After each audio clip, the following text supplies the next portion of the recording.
They say your whole life can change in an instant. For me, it was a knock at the door. A knock that came on an ordinary Tuesday morning and tore my reality apart. My name is Hannah. I'm 38, married for 12 years. And up until that day, I believed I knew who my husband was. But what I discovered was that I had been living with a stranger. Kevin and I met at a mutual friend's wedding. He was confident but gentle, funny but never attention-seeking.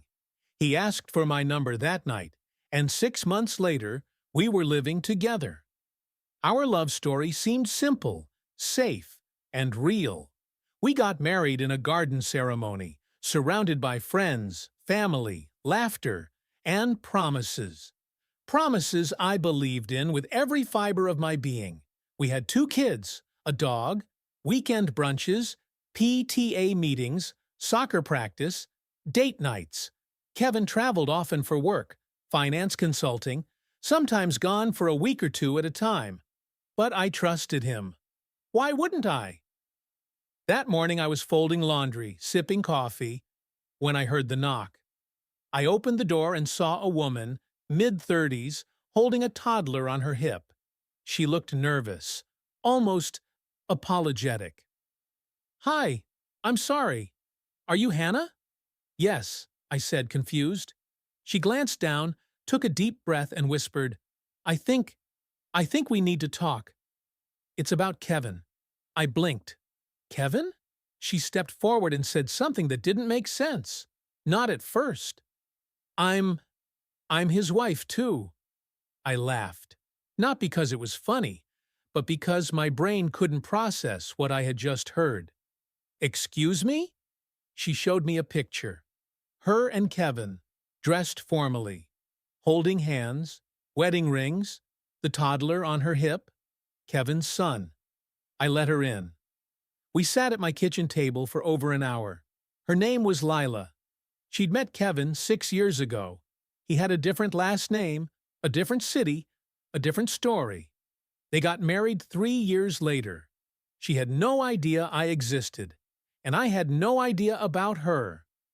Kevin had been living a double life, 2 homes, 2 marriages, 2 children, 1 from each. He was careful, used business trips as cover, had separate phones, bank accounts, stories. He even had a routine. Week 1, my home. Week 2, business trip. Week 3, her home. Week 4, another trip. Repeat.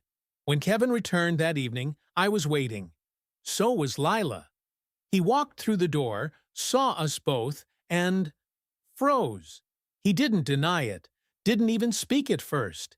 He sat down, looked at the floor, then whispered, "I never wanted to hurt either of you." Too late for that.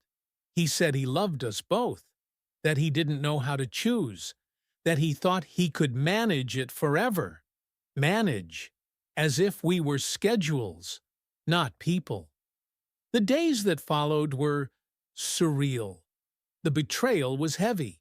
It didn't just feel like losing a husband. It felt like losing reality. Who was I to him? A convenience? A placeholder?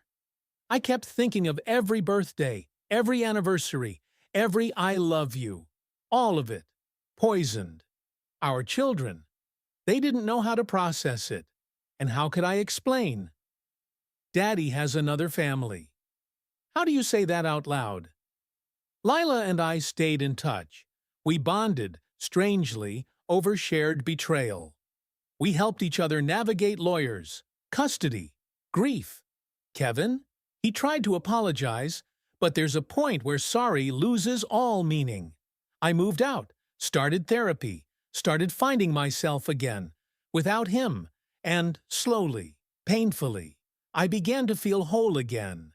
It's been a year since that knock at my door. Sometimes I still wake up hoping it was just a nightmare. But then I remember. I survived it. I rebuilt from the rubble. And if you're watching this, if you're doubting, if something doesn't feel right, don't ignore it, because sometimes the truth isn't hidden far away. Sometimes it's standing right outside your door.